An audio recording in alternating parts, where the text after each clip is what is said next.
Anthony Sevins back again for What the Hell is Wrong with Me? Welcome back, everybody. This time I'm going to cover the topic of what happens and what do you do when a loved one is coming down on you. You know, I've read a lot of stuff all over the internet about people in relationships, in marriages. And they always say, you know, my husband, my wife, they don't understand. They're coming down on me. They make me feel like shit. They make me feel worse. I hate my loved one all of a sudden. What's going on? I don't get it. Why is my loved one being so damn mean to me and stuff? Sorry, I'm walking around the neighborhood. And, you know, the number one thing that you need to keep in mind is that anybody on the face of this planet, if they are not experiencing anxiety and depression, okay, if they are not dealing with the same shit and the same symptoms that you are, they absolutely will not, do not, and cannot understand.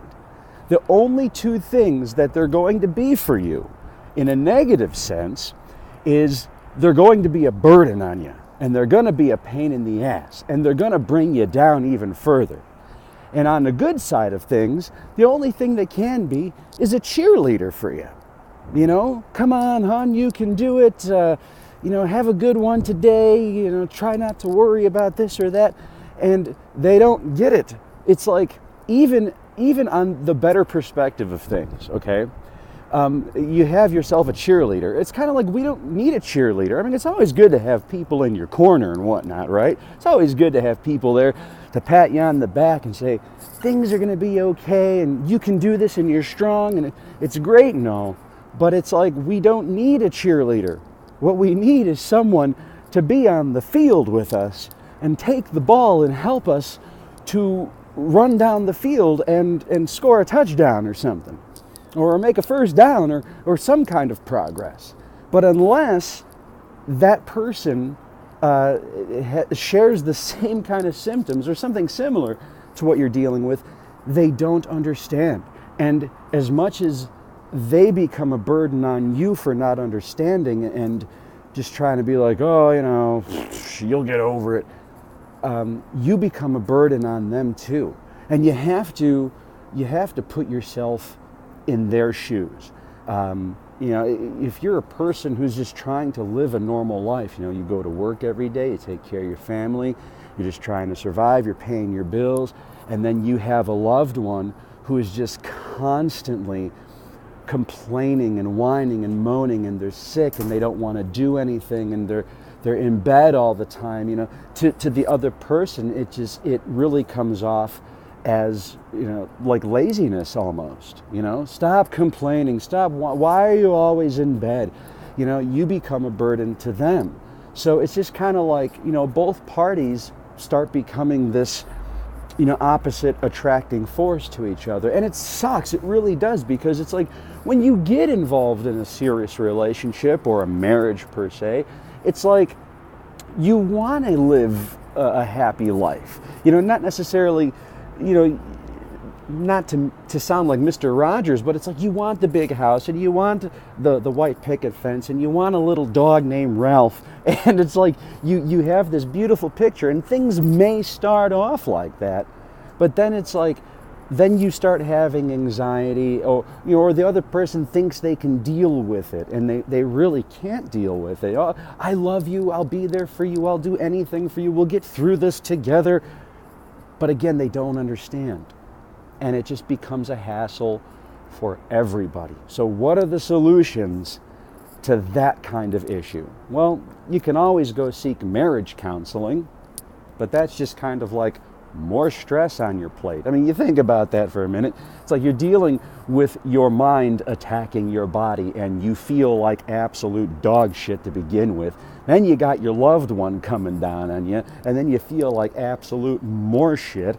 And then it's like now you're going to counseling, so now it's like your triple threat of stress going on right there. It just doesn't seem plausible that anything is going to help you. But, you know, you could go seek marriage counseling, You can talk to your therapist about it, be open with your therapist about your relationship issues, and maybe your therapist can have some advice.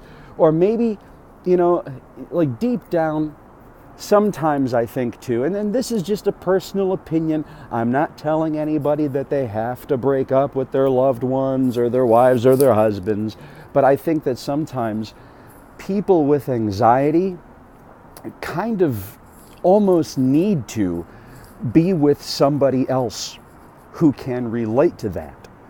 Now, you put two people together that have anxiety, one of two things can happen. You guys can become a fantastic benefit for each other and help each other through each other's bullshit, or you're going to wind up becoming a hell of a lot of stress to each other, and you're going to wind up parting ways anyway and wind up ending the relationship. But I think that there's always a better chance when you're an anxiety-riddled person, when you're depressed and you're with somebody who has anxiety and you're depressed. Not saying just, jump into a relationship and get married in Vegas the day after you meet, but it's like, you talk about your issues, you talk through things. Just like any relationship, you're supposed to take it easy. You talk about the things you like, you talk about the things you dislike, and then you talk about your needs and wants. And especially since both of you are medically inclined and have these neurological problems, you let each other know. It's like, okay, this is what I need to keep my anxiety on lockdown, and the other person is like, well, this is what I need to keep my anxiety on lockdown.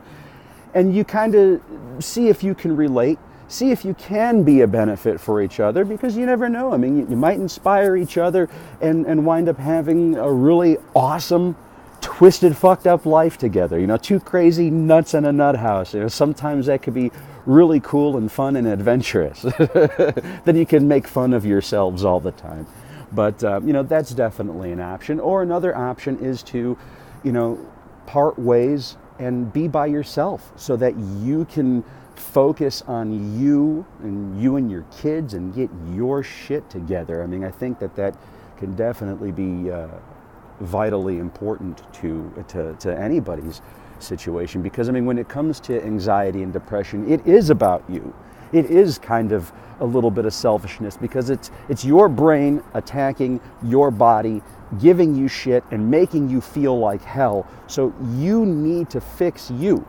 And if you have venomous people in your life that are holding you back and bringing you down, I mean, and this could, even if you don't have anxiety, if you got shitty people in your life, husband, wives, friends, family, you need to get rid of that. You need to get rid of that and keep that away from you, because, especially when you have anxiety, poisonous people always make shit worse. You get rid of those elements, okay? You might feel a little down, maybe a little depressed, because, you have that separation anxiety going on. But you also, and you never know until you give it a try, you also might be able to have a sense of relief and comfort, like, oh, Jesus Christ, thank God I don't have to deal with that shit anymore. Especially people who are in physically abusive relationships. And I've read a lot about that too. A lot of people going through that. It's like you get rid of that negative element, and you may be bummed out that you're lonely, but then you're going to have a sense of self. You're really going to have a sense of self and a sense of relief and comfort, and that sense of, okay, I can start over again, and this time I can be a little bit more cautious, a little bit more aware, and I can do things right. And just like gathering other tools that you need to get through your anxiety in life, when you get involved in your next relationship, you can focus a little bit more on that. Like, okay, the last relationship didn't work out because of my anxiety, did this, this, and this. So I need to make sure to open up a little bit more, be a little bit more honest, and make sure that this other person is going to be a fantastic mental utility for me, and then, be in love and still be able to live a happy life. Because even though we have anxiety and depression, okay, we can still live a happy life. It's not like we forget to love. It's just that our anxiety and depression kind of hold our love on lockdown, that it holds our trust on lockdown a little bit more, makes us feel a little bit more weary, a little bit more uncomfortable, and you got to kind of break out of that. You know, again, whether it's being alone and gaining your trust and love for people back, or being with someone who can genuinely love you for you 100%, every single little thing about you. I'm sorry if the wind's blowing in the microphone. It's windy. I live in the Windy City, for Christ's sakes. Anyways, but yeah, I mean, that's what it's about, and that's how you can get through and deal with stuff like that. You know, when people are coming down on you that they don't understand. You know, they have to put themselves in your shoes, which most of the time they won't. They just think you're a crazy nutbag.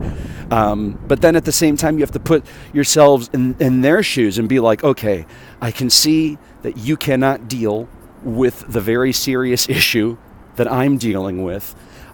Maybe it's time we part ways, because this is the way it's always going to be, or it's going to be like this for a long while, and I do not need this, and at the same time I don't want to burden you, and you do not need this as well. Because talking about it and being open about it, even if there's a little bit of an argument or whatnot, it's way better than people just saying, fuck this, I'm going to go cheat on this person just so that I can be happy. You know, makes sense. But anyways, that's all I got for you. Thanks for joining me. This is Anthony Sevins signing off. If you have any questions, comments, concerns, or prophecies, feel free to leave them in the comment box below. I will be around.